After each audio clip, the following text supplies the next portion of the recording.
Calling all bird enthusiasts. Think the USDA is behind a poultry price hike? Let's squawk about it.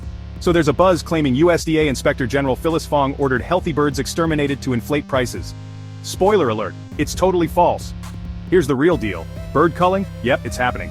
But it's to control the spread of H5N1 avian flu, not some wild conspiracy. Since 2022, over 156 million birds have been culled to keep the flu at bay. Fong wasn't behind it. She was actually fired in January 2025 for other reasons. The bird flu's serious business, affecting farms and even leading to a few human cases. Farmers are boosting biosecurity to keep our feathered friends safe. So, next time you hear wild claims, remember, facts, not fiction. Got it? Awesome. Stay clued in, bird brains.